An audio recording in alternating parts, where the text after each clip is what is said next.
Assalamualaikum warahmatullahi wabarakatuh. Halo teman-teman, untuk kesempatan kali ini ayo kita mengingat kembali tentang usaha dan energi. Nah, ini yang akan kita bahas yakni yang pertama usaha, yang kedua energi, lalu hukum kekekalan energi mekanik, dan latihan. Yang pertama yakni usaha. Jadi usaha itu adalah kaya sebesar F yang diberikan untuk memindahkan benda sejauh S. Nah, di sini S itu bukan jarak ya, tapi perpindahan. Sehingga dirumuskan W besar sama dengan F besar dikali S kecil.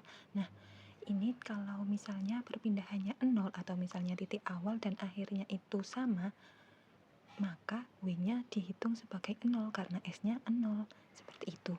Selain itu, usaha juga dapat dicari dari luasan pada grafik Fs sebagaimana berikut.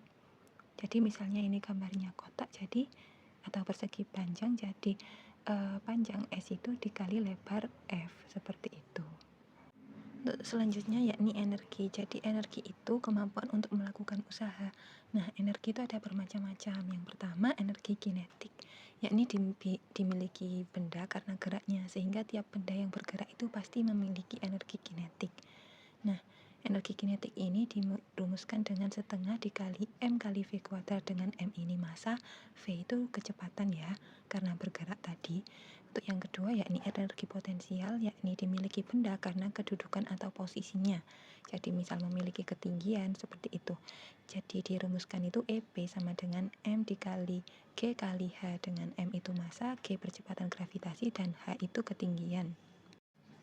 Untuk energi yang selanjutnya yakni energi potensial bekas, itu dimiliki oleh setiap benda elastis atau bekas yang memiliki perubahan panjang. Jadi itu dirumuskan hampir sama seperti yang EK tadi, tapi di sini rumusnya setengah K kali X kuadrat, di mana K-nya ini konstanta bekas atau benda elastisnya itu, dan X ini pertambahan panjang atau pengurangan panjangnya. Itu kan kalau misal bekasnya didorong kan berkurang ya panjangnya, tapi kalau ditarik kan bertambah, seperti itu. Untuk yang selanjutnya ada energi panas atau kalor, itu mengakibatkan adanya perubahan suhu pada benda. Nah, itu dirumuskan dengan Q sama dengan mc delta T, dengan M itu sama dengan massa, C itu kalor jenis, dan delta T itu perubahan suhunya. Selanjutnya ada energi listrik yang dihasilkan karena aliran arus listrik dan beda potensial dalam selang waktu tertentu, yang dirumuskan dengan W besar sama dengan V dikali I dikali T, dengan V itu beda potensial, I-nya itu kuat arus, dan T itu selang waktunya. Seperti kita tahu yang V dikali I itu kan satuannya W atau watt. Nah, yang T-nya ini dalam satuan jam atau hour gitu. Nah, 1 watt jam itu sama dengan 3600 joule. Nah, energi listrik yang digunakan tiap satuan waktu itu disebut daya. Daya ini lambangnya P besar ya. Nah, P besar itu sama dengan W dibagi T atau V dikali I, seperti itu. Dan satuannya adalah watt. Selanjutnya, hukum kekekalan energi mekanik ini berbunyi energi tidak dapat diciptakan dan tidak dapat dimusnahkan, sehingga berlaku hukum kekekalannya, yang ini rumusnya EM1 sama dengan EM2. Nah, EM atau energi mekanik itu terdiri dari EP energi potensial dan energi kinetik. Jadi kalau EM1 ini EP1 ditambah EK1 sama dengan EM2-nya EP2 ditambah EK2. Misalnya yang digambar di kanan ini ya. Jadi misalnya yang di titik awal itu 1, itu memiliki EP maksimum tapi EK-nya 0 karena masih belum bergerak. Tapi waktu di titik terbawah tepat saat jatuh itu kan EP atau ketinggiannya itu 0, EP-nya 0 karena ketinggiannya juga 0 kan ya. Nah, tapi EK-nya itu maksimum karena di situ ada pergerakan dari benda tersebut. Jadi misalnya di titik yang tertinggi itu kalau disama dengankan ya, berarti EP di titik tertinggi sama dengan EK di titik terendah, seperti itu. Latihan pertama, 3 gaya masing-masing 60 Newton ke selatan, 40 Newton ke utara, dan 80 Newton ke selatan. Ketiga gaya tersebut bekerja pada sebuah benda.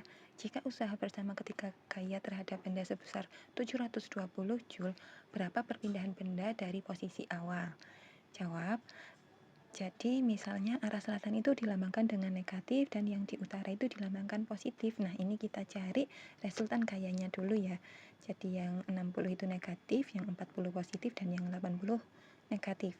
Sehingga hasilnya negatif 100 Newton atau 100 Newton ke arah selatan. Nah, W tadi atau usaha kan rumusnya F dikali S. Sehingga S atau perpindahan dari posisi awal itu sama dengan usahanya dibagi dengan resultan gayanya. Nah, usaha totalnya tadi kan 720, itu dibagi dengan resultan gayanya 100. Jadi S atau perpindahannya itu sebesar 7,2 meter ke arah selatan. Latihan selanjutnya, batu yang awalnya diam dengan berat 40 Newton jatuh dari ketinggian 15 meter dari tanah. Berapa energi kinetik batu saat sampai di tanah? Jawab, jadi EP awal itu kan sama dengan MGH. Nah, di sini kan yang diketahui berat ya, bukan massa. Berat itu lambangnya W kecil. Jadi MG itu kan sama dengan W, ini sama dengan MGH, sama dengan WH, sama dengan beratnya tadi kan 40 dikali dengan ketinggiannya 15, itu jadinya EP-nya 600 Joule. Ingat hukum kekekalan energi mekanik, jadi EP awal ditambah EK awal sama dengan EP akhir ditambah EK akhir. Jadi EP awalnya itu tadi 600 Joule dan EK-nya 0 karena masih belum bergerak, sama dengan EP akhirnya itu 0 karena ketinggiannya juga 0 ditambah dengan EK akhir yang ditanyakan itu tadi. Jadi energi kinetiknya itu sama dengan 600 Joule. Latihan selanjutnya, sebuah balok bermassa 2 kg dari keadaan diam meluncur dari puncak bidang miring yang licin seperti gambar berikut. Nah, licin ini bayangkan nggak ada gaya geseknya ya, atau gaya gesek 0. Nah, besar energi kinetik di titik B adalah, nah diketahui G-nya ini 10 meter per sekon kuadrat. Nah, ayo teman-teman coba dijawab di kolom komentar ya. Sekian, sampai jumpa di pembahasan-pembahasan selanjutnya. Terima kasih atas perhatiannya. Wassalamualaikum warahmatullahi wabarakatuh.